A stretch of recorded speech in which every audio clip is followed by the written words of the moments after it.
He gave them Rosa Parks. He gave them Malcolm X. He gave them all of these freedom fighters, and they fought and they prayed, and it was one of my darkest days. Well, how did you deal with their heroes, Grandmaster of Darkness? Very easy. I murdered them. One by one, I killed King. I have a dream today. Martin Luther King was shot and was killed tonight in Memphis, Tennessee. I killed X. What is your real name? Malcolm X. Okay, Willie, I got you. How you doing? Doing good. How you doing? Hello? Yeah. Okay, Hello? well, look. Yeah, I hear you. All right. Okay. Look here, I'm going to restart it. I'm going to restart the program.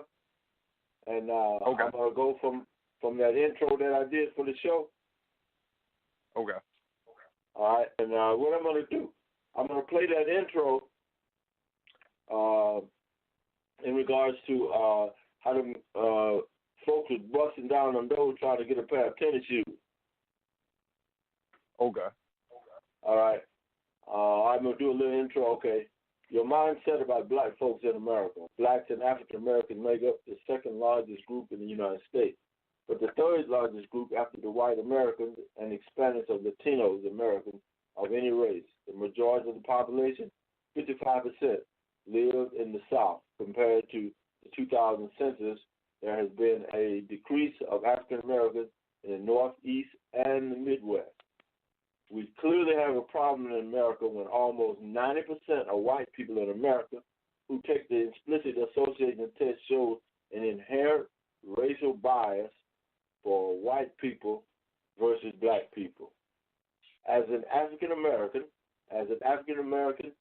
religious historian and pastors of a predominantly black Pentecostal church, I offer a few examples that highlight the problem in promises of race in America in churches and denominations, specifically addressing black and white history.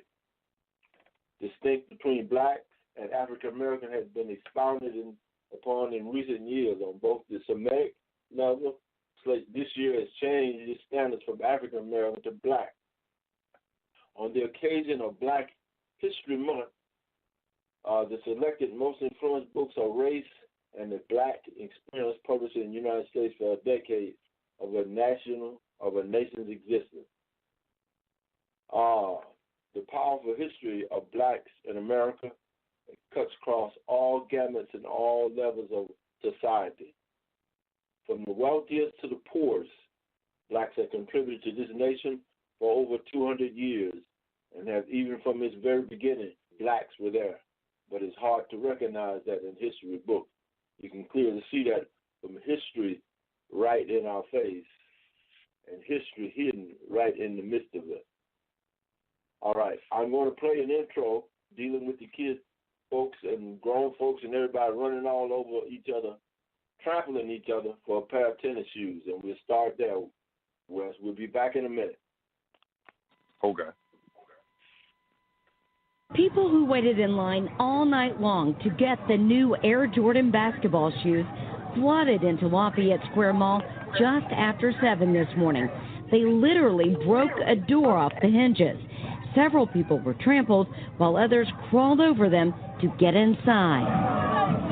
There was a few people that was on the ground. I jumped over them and kept running. You know, it's Michael Jordan. That's what he do. This was one of his most known shoes. 11 Concourse exclusive. You see what I'm saying? I ain't been out in 11 years. Shoppers in a hurry to get in line left behind shoes that had been on their feet and some of their clothes. Dozens of Metro police officers responded to malls around the city to help with crowd control. Police raced to Washington Square to help as hundreds of shoppers tried to be the first in line. At Castleton Square Mall, police and mall security helped escort people to their cars after they bought their Air Jordans because they were concerned about safety. It was wild. You know, people was up there acting rowdy. A couple of fights broke out. At one point, they were throwing things at each other and at other police officers. I got my stuff. Some of the shoppers tell 6 News they welcomed the police presence. I do commend the police officers and the security on the inside because they did do a good job. Officers were called in, obviously, to restore order, and that's exactly what our officers did. The shoes cost about $180 when you factor in the price and everything they had to go through. We asked people if it was really worth it. To make my nieces and nephews happy for Christmas, yes. It's worth getting trampled over just to get them what they need. Based on the smiles we saw, it's obvious they got what they wanted. The conversation begins. People who waited in line all night long to get the new Air Jordan basketball shoes flooded into Lafayette Square Mall just after 7 this morning.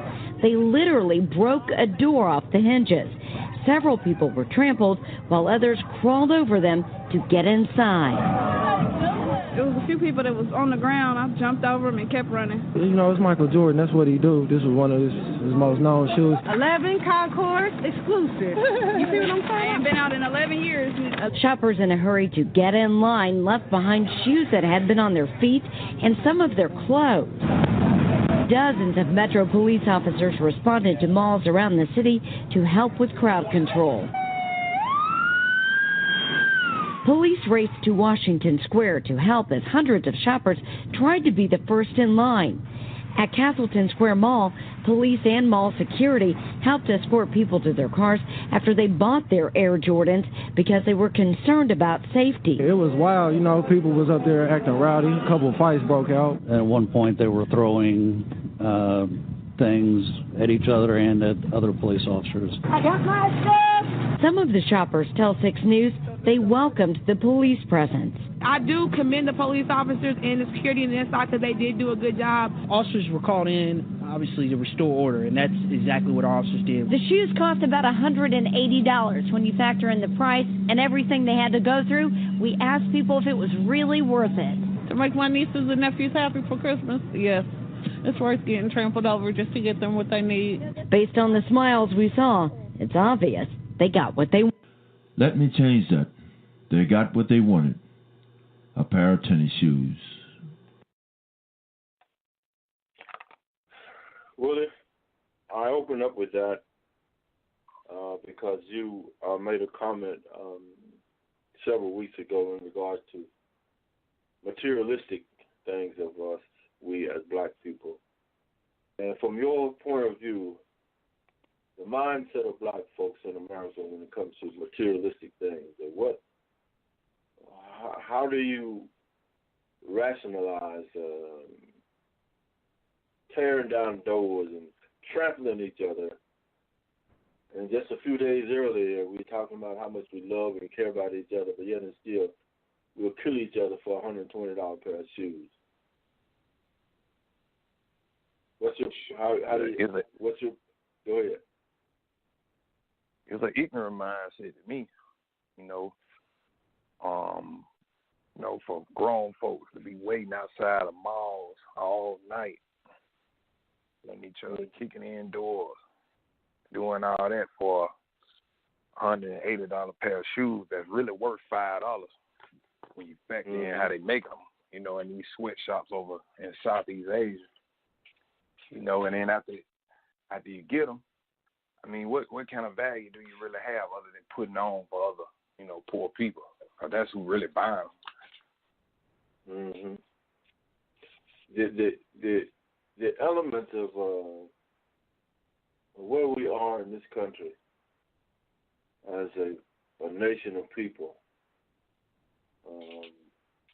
in other words, we are reduced to the what you call it, the lowest common denominator of who we are. Bottom of the totem pole, and we getting worse. You're getting worse. Yeah. Well, let me start with. I'm going to start with finance. Now, from your perspective as an insurance salesman and a person that's worked in the funeral business as a mortician, talk about the relationships of the mindset of America, especially the black folks. We're talking about ourselves now, and the relationship of the mindset of people in America, black folks in America. to talk about the relationship between insurance, burial, life insurance policies, and what you experience every day dealing with us as black people. Not to say that you don't experience the same thing with some white people that you bury, but to talk about us in relationship to black folks in that area. And, you know, I'm not going to say all, but a significant factor. I mean, a significant amount of our people when it comes to life insurance and funeral service, a lot of our people don't have their business in order. What we like to do, I think a lot of black people live in fantasy land. People think that folks are going to live forever or ain't nobody going to die or I can't worry about that. Now, keep kicking the can, as you know, as people will say, keep kicking the can down the street.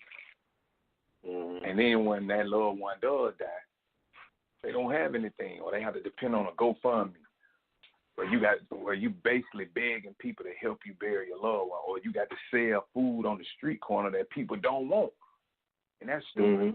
Mm-hmm. And what our people don't understand is life insurance is not just for burying your loved one. That's a way of passing on generational wealth. Mm-hmm.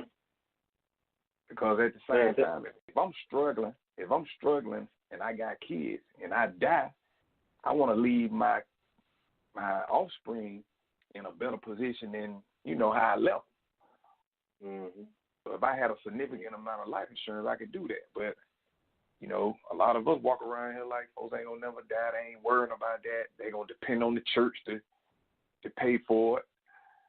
They going to depend on another relative that they don't really like to pay for it, and it's just problematic. You know, that causes an unnecessary headache.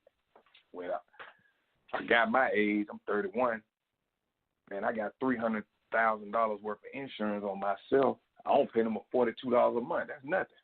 I eat more than that in a week. Mm-hmm. Mm-hmm. And if I was to die, my beneficiary received $300,000. That's life changing. That is literally. So I think go ahead. One, we need to be taught better. Let's look at another aspect. Yeah. Mm-hmm. Yeah. Let's look at another aspect of this. Now, in the 60s, 40% of blacks had their own business. 87% of black families were two parents. Now look at the date, 2019, January 2019. Less than 7% own businesses, and only 25% of black families have a mom and a dad in the house. I'm talking about married. Man, we're being decimated from the inside. Well, let's go. Like you said, the 60s. Let's start there. Was integration really beneficial? From my standpoint, when we integrated, we tend to leave what we have and think what somebody else is offering us is better than what you already had.